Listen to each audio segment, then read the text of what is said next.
पनपने देती है समाजवादी पार्टी। और इतना ही नहीं, आतंकियों को रिहा करती है समाजवादी पार्टी। आपको याद होगा कल अखिलेश यादव ने उत्तर प्रदेश की पुलिस पर सवाल उठाए थे और कहा था कि यूपी पुलिस पर हमें बिल्कुल भी भरोसा नहीं है, जिसके बाद ताबड़तोड़ बीजेपी नेताओं की जो है पलटवार आने शुरू हुए, हमला किया गया अखिलेश यादव पर। लेकिन इसी बीच जो संगीत सोम बीजेपी के नेता, उन्होंने अखिलेश यादव पर हमला किया और उन्होंने कहा कि आतंकियों को पनपने देती है समाजवादी पार्टी और आतंकियों को रिहा करती है समाजवादी पार्टी। सुनाएंगे भी आपको कि आखिर क्या कुछ कहा गया संगीत सोम की तरफ से, लेकिन ये बड़ा वार।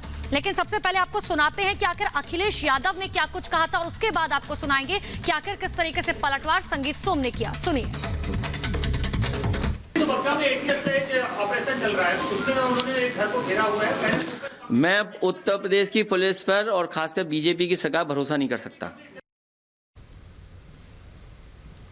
और देखिए, आपने सुना कि अखिलेश यादव ने सीधे तौर पर यह कहा कि मुझे उत्तर प्रदेश की पुलिस पर भरोसा नहीं है। जैसे ही अखिलेश यादव का यह बयान आया, तुरंत उत्तर प्रदेश के बीजेपी नेताओं ने पलटवार करना शुरू किया अखिलेश यादव पर। लेकिन इन सब के बीच संगीत सोम की तरफ से जो है हमला किया गया। अब आपको यह सुनाते हैं कि अखिलेश यादव के बयान पर संगीत सोम ने क्या कुछ कहा। आप निश्चित रहिए, उत्तर प्रदेश या हिंदुस्तान में कोई आतंकवादी नहीं पनपने दिया जाएगा। ये समय गया, समाजवादी पार्टी की सरकार थी तो यहाँ आतंकवादी पनपते थे। चूंकि समाजवादी पार्टी की सरकार आतंकवादियों को जेल से छोड़ने का काम करती थी, भारतीय जनता पार्टी की सरकार आतंकवादियों को उनके घर में ठोकने का काम करती है, इसलिए यहाँ नहीं पनपने देंगे। तो बीजेपी का पलटवार आपने सुना। उन्होंने कहा कि क्योंकि समाजवादी पार्टी की सरकार आतंकियों को रिहा करती थी, जेल में बंद आतंकियों को रिहा करवाती थी, आतंक को पनाह देती थी, आतंकियों को पनपने देती थी, इसीलिए अखिलेश यादव को ये बात अब चुभ रही है। आपको याद होगा अखिलेश यादव ने कहा था कि उत्तर प्रदेश की पुलिस पर हमें यकीन नहीं। इसी बात पर पलटवार करते हुए संगीत सोम ने यह बड़ा हमला अखिलेश यादव पर बोला है और कहा कि अखिलेश के शासन में, समाजवादी पार्टी की सरकार में उत्तर प्रदेश में आतंकी पनपे थे। एक बार फिर से सुनिए संगीत सोम ने क्या कुछ कहा है। आप निश्चित रहिए, उत्तर प्रदेश या हिंदुस्तान में कोई आतंकवादी नहीं पनपने दिया जाएगा। ये समय गया, समाजवादी पार्टी की सरकार थी तो यहाँ आतंकवादी पनपते थे। चूंकि समाजवादी पार्टी की सरकार आतंकवादियों को जेल से छोड़ने का काम करती थी, भारतीय जनता पार्टी की सरकार आतंकवादियों को उनके घर में ठोकने का काम करती है, इसलिए यहाँ नहीं पनपने देंगे। तो आप सुन रहे थे संगीत सोम को। उन्होंने सीधे तौर पर यह कहा कि समाजवादी पार्टी के समय में ऐसा होता था कि आतंकवादियों को हिंदुस्तान और उत्तर प्रदेश के अंदर जगह दी जाती थी, लेकिन अब भारतीय जनता पार्टी की सरकार है, यहां पर आतंकवादी और देश विरोधी गतिविधि करने वाले शख्स की कोई जगह नहीं है। और इसीलिए योगी सरकार इसके लिए पूरी तरह से जो है आश्वस्त है कि यहां पर कोई भी आतंकवादी या फिर कोई भी देश विरोधी गतिविधि जो है वो ना होने पाए। अब देखिए, अब आपको 3 तस्वीरें दिखा रहे ताकि आप ये आसानी से समझ सके कि आखिर उत्तर प्रदेश की राजनीति में किस तरीके से बवाल मचा हुआ है। एक तरफ अखिलेश यादव ने कार्रवाई पर सवाल उठाए हैं, दूसरी तरफ संगीत सोम ने जो है अखिलेश यादव पर हमला किया और अब एटीएस की कार्रवाई पर मायावती ने भी संदेह किया है। इधर उत्तर प्रदेश में अलकायदा के जिन 2 आतंकियों को गिरफ्तार किया गया था, एटीएस अब पूछताछ की तैयारी कर रही है। थोड़ी देर में दोनों आतंकियों से एटीएस हेडक्वार्टर ले जाकर पूछताछ की जाएगी। तो ये बड़ी खबर आपको बता दें, पर ये आतंकी भेजे गए हैं। अलकायदा के ये दोनों आतंकी लखनऊ के काकोरी से गिरफ्तार किए गए थे, जिसके बाद इन्हें 14 दिन के रिमांड पर भेजा गया है। आज एटीएस हेडक्वार्टर उन्हें थोड़ी ही देर में लेकर जाएगी एटीएस की टीम और उसके बाद पूछताछ होगी।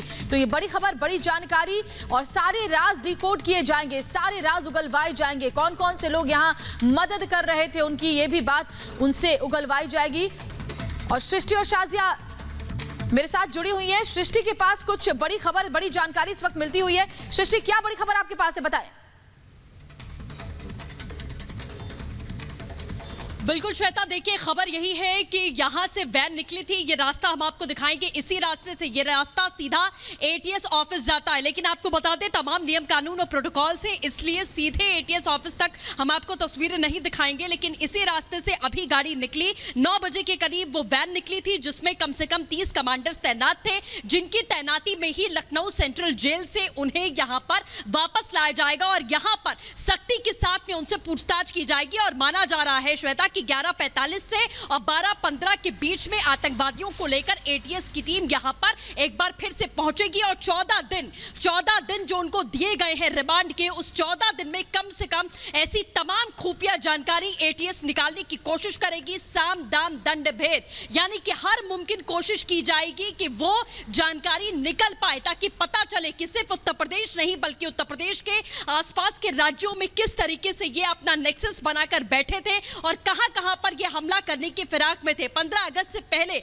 जिस तरीके से उत्तर प्रदेश को दहलाने की साजिश यहां पर रची गई, लेकिन जिस नीति पर सरकार काम करती है, जिस नीति पर यहां का प्रशासन काम करता है, वो नीति जमीन पर उतरती हुई दिखाई दी। 8 दिन पहले जानकारी मिलती है, 8 दिन के बाद में ये बड़ा ऑपरेशन इंप्लीमेंट करके इसे खत्म कर दिया जाता है। 7 से 8 किलो बारूद उनके घर से बरामद किया जाता है। बेहद चौंकाने वाला ये पूरा प्रकरण रहा है, क्योंकि पड़ोसियों को अभी तक यकीन नहीं है कि उनके बगल में रहने वाला शख्स, जिसकी शक्ल वो रोज सुबह शाम देखा करते थे, वो आतंकवादी हो सकते हैं। तो ये बड़ी जानकारी मिल रही है कि आज से 14 दिन तक इसी रास्ते से जब एटीएस की टीम आतंकवादियों को लेकर जाएगी तो बड़े खुलासे होंगे और उनके साथियों की भी पहचान बिल्कुल सृष्टि, और देखिए बड़े खुलासे हो सकते हैं। रिमांड मिल चुकी है, पूछताछ गहन पूछताछ होगी। शाजिया निसार भी हमारे साथ लखनऊ से लगातार रिपोर्ट कर रही है, उनका रुख कर लेते हैं। शाजिया, आज जो पूछताछ होगी उससे परत दर परत अब सच्चाई सामने आएगी, सच उगलेंगे, ये आतंकी बताएंगे कि कहां-कहां स्लीपर सेल्स छुपे हुए हैं। सलोनी इस वक्त की बड़ी खबर मैं ग्राउंड जीरो से ब्रेक करने जा रही हूं कि 10 मिनट पहले एटीएस की टीम पहुंच चुकी है। 10 मिनट से एटीएस की टीम अंदर मौजूद है। आतंकवादियों को यहां पर से लेकर जाया जाएगा। आप देख सकते हैं अंदर की तरफ ये गाड़ी खड़ी है, जो काले रंग की गाड़ी है, इसी के अंदर मौजूद थे एक नहीं बल्कि कई कमांडोज आए हैं और कमांडोज अपने साथ लेकर जाएंगे आतंकवादियों को। वो आतंकवादी जिनकी परसों गिरफ्तारी हुई थी, यहां से लेकर जाया जाएगा। कल 14 दिन की रिमांड पर भेजा गया था, जिसके बाद से आतंकवादियों को जेल लिया गया। कल से अब तक इसी जेल में बंद है आतंकवादी और अभी एटीएस की टीम अपने साथ ले जाएगी। जरूरी नहीं है कि एटीएस की टीम अपने ऑफिस ही लेकर जाए, एटीएस की टीम कहीं और भी ले जा सकती है, उस घर भी ले जा सकती है जहां पर से आतंकवादियों की गिरफ्तारी हुई थी, क्योंकि एटीएस की टीम आज से अपनी गहनता से जांच पड़ताल शुरू करने जा रही है। और पड़ताल तो पहले से चल रही है, लेकिन अब होंगे सवाल, वो सवाल जो कि बहुत ज्यादा जरूरी है। हर एंगल से सवाल किए जाएंगे। सवाल होंगे धार्मिक स्थलों से जुड़े हुए, क्योंकि उनके नक्शे इन आतंकवादियों के पास से बरामद हुए थे।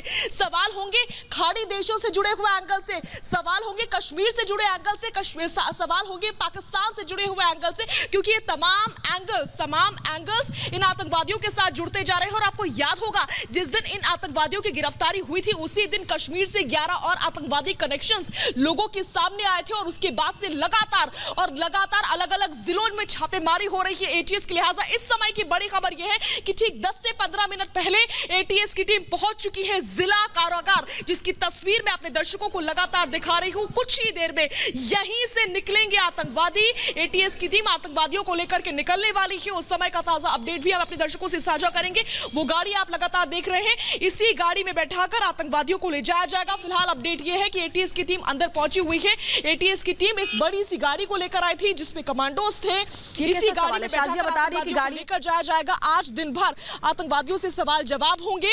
हर सवाल का जवाब आतंकवादियों से लेने की कोशिश की जाएगी। और जरूरी नहीं, जैसा मैं बता रही हूं बार-बार, कि एटीएस ऑफिस से लेकर जाया जाए, बल्कि कहीं और भी ले जाया जा सकता है, क्योंकि कई जगहों से कनेक्शन की खबर सामने आई है। काफी कुछ इन्होंने खुलासे भी किए हैं, लिहाजा उस घर भी ले जाया जा सकता है जहां पर से इन आतंकवादियों की गिरफ्तारी हुई थी। सलोनी, समय की बड़ी खबर।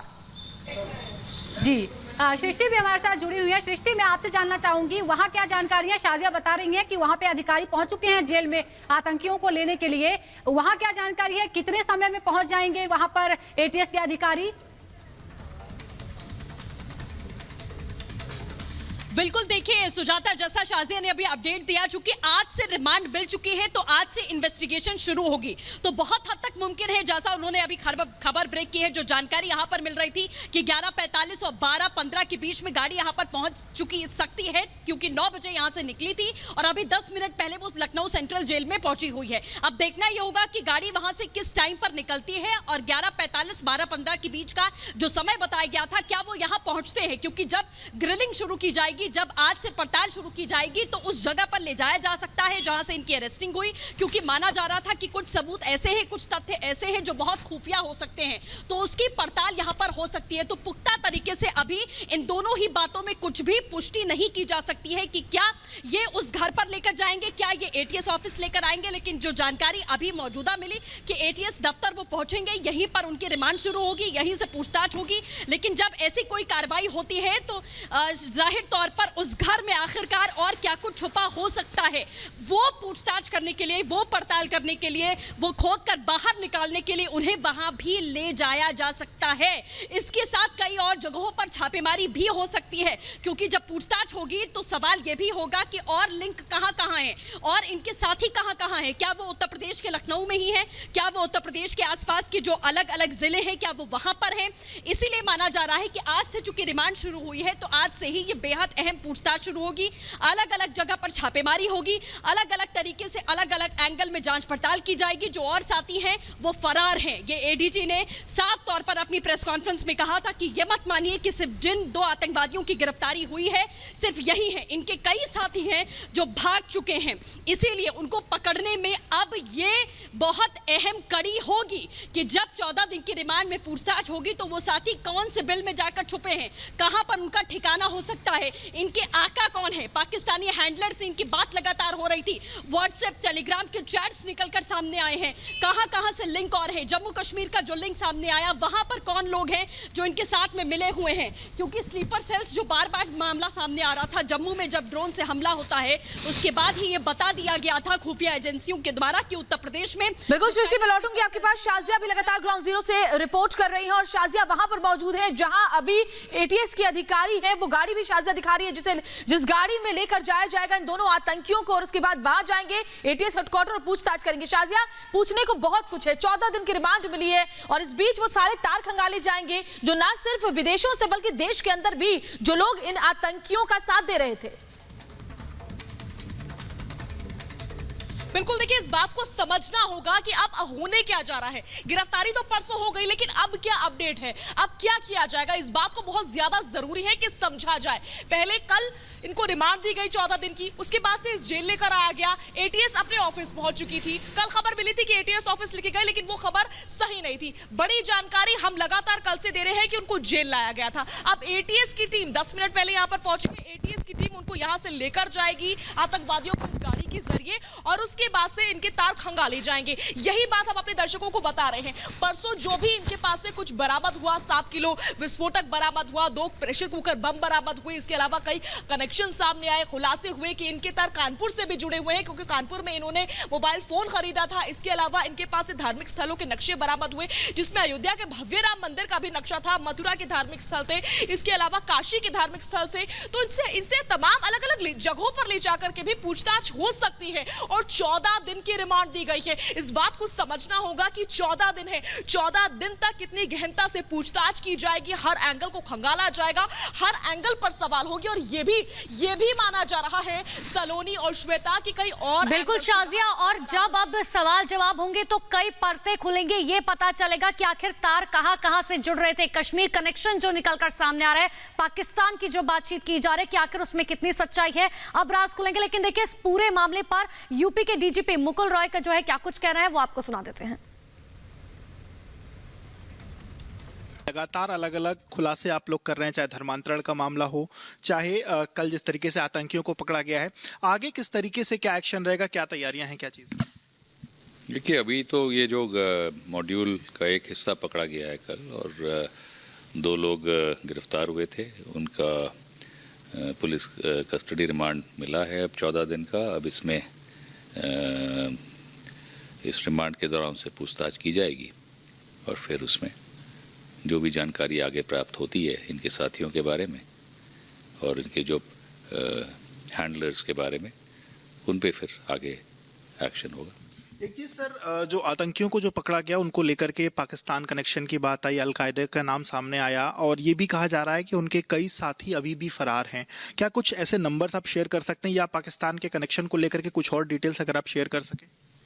नहीं, अभी तो ये जो भी जानकारियां और मिलेंगी उनसे पूछताछ के बाद में और फिर उस पर एक्शन होगा। तो इस समय तो अभी कोई ऐसी जानकारी है भी नहीं जो आपसे शेयर किया जाए और वो उचित भी नहीं रहेगा।